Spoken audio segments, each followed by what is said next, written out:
Hey everybody, my name is Connor. I'm an English teacher and a state exam corrector. In this video, we'll be looking at a sample answer which focuses on the Shakespearean text King Lear. The sample answer itself is in response to one of the single text questions that came up in the 2010 higher level paper. I think it's a good idea to read the sample answer in full before watching the video. I think it'll just give you a taste of the student's work and it will help you to become more familiar with some of the main points in the essay. Once you've watched the video, take a look at the annotated version of the sample answer, where you'll find even more info and tips that won't have been discussed in this video. Before we tear down the sample answer, let's take a look at the question and then we'll take a quick look at the marking scheme.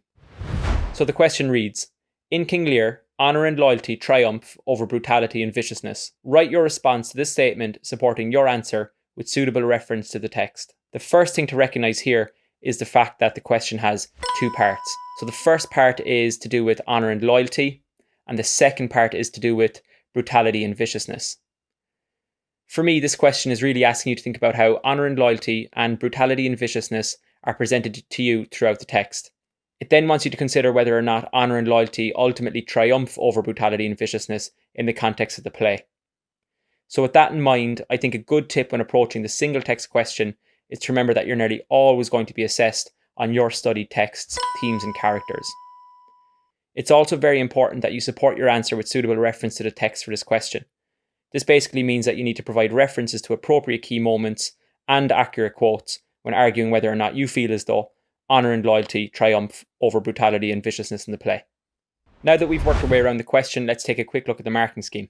From my experience as a corrector, I've always found that students who are conscious of the marking scheme, and even more importantly, those students who are conscious of the marking scheme codes, tend to score the highest grades in an exam scenario. So the codes, as you can see, for this particular question are HT and BT. So HT obviously stands for honour and loyalty, and BT stands for brutality and viciousness. I think if you can manage to provide a well-supported argument on how honour and loyalty does or does not triumph over brutality and viciousness in King Lear, then the corrector will award you with these codes.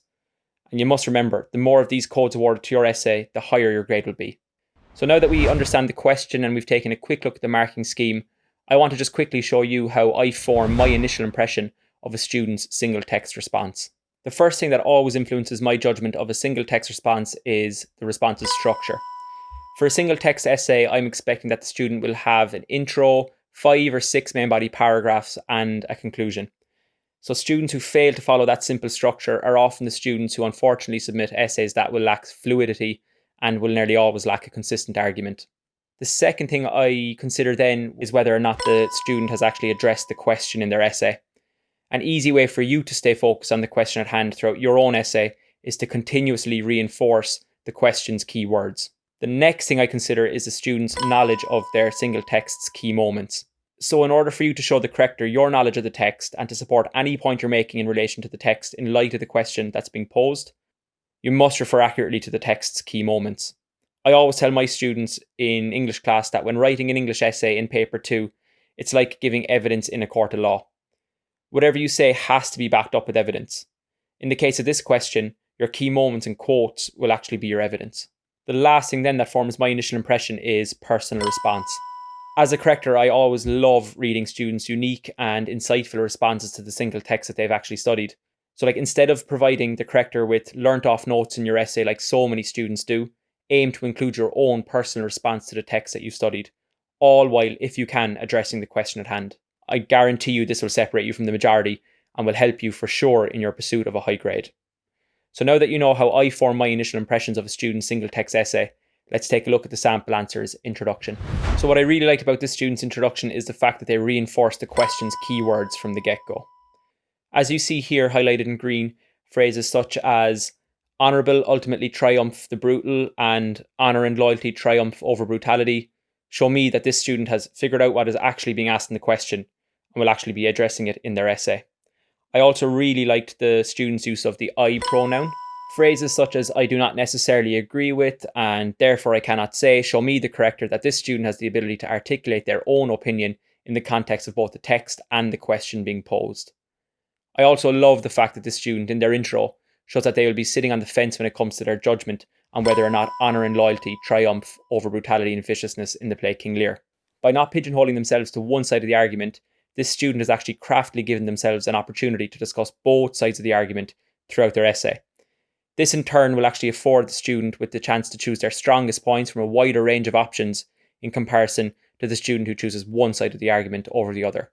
One piece of advice I would give to the student would be to avoid providing references to too many key moments within their intro. A quick reference to the text in general would have sufficed here, I think. I also think that this student's intro is a bit too long-winded. A good intro for me is one that is short and snappy. Now that we've looked at the intro, let's take a look at a few of the sample answers' main body paragraphs. The first paragraph we'll look at in this video is the paragraph that refers to the characters Edmund and Edgar. Again, I was very impressed with how this student reinforced the question's key words throughout their main body paragraphs in general. I was also very impressed with how the student used appropriate and accurate references to key moments, especially when showing the corrector how vicious Edmund was and how honourable Edgar was throughout the play. You can see that here highlighted in green. This student's ability to support their argument with accurate and relevant quotation from the text was also very impressive. As a corrector, I'm always so surprised at how many students misquote on the day of the exam, particularly for some reason within the single text question of paper 2. I think this looks so sloppy and will often take away from the student's overall essay. Something that I think would have improved the essay would be having more personal response. The student just started to give some personal response, seen here highlighted in red, but I think just failed to provide any further development.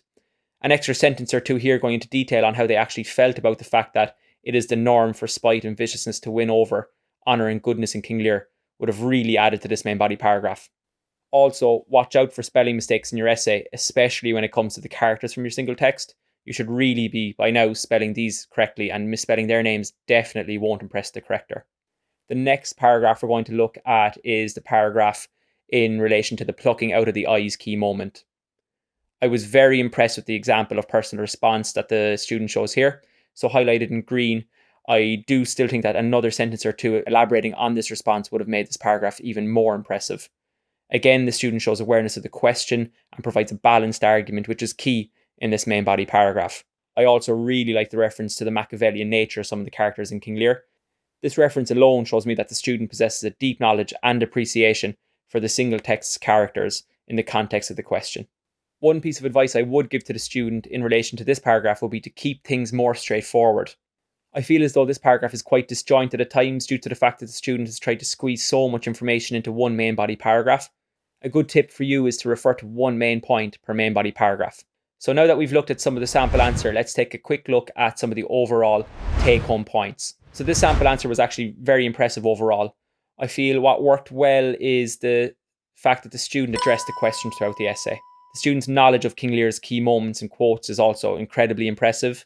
I was also really impressed at the fact that the student provided a balanced argument where they discussed both sides of the question statement, and for me, that was the strongest indicator that this student deserved a really high grade.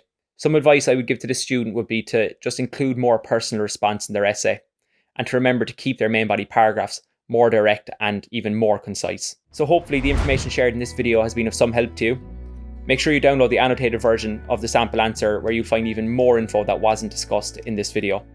Thanks for watching, and chat again soon.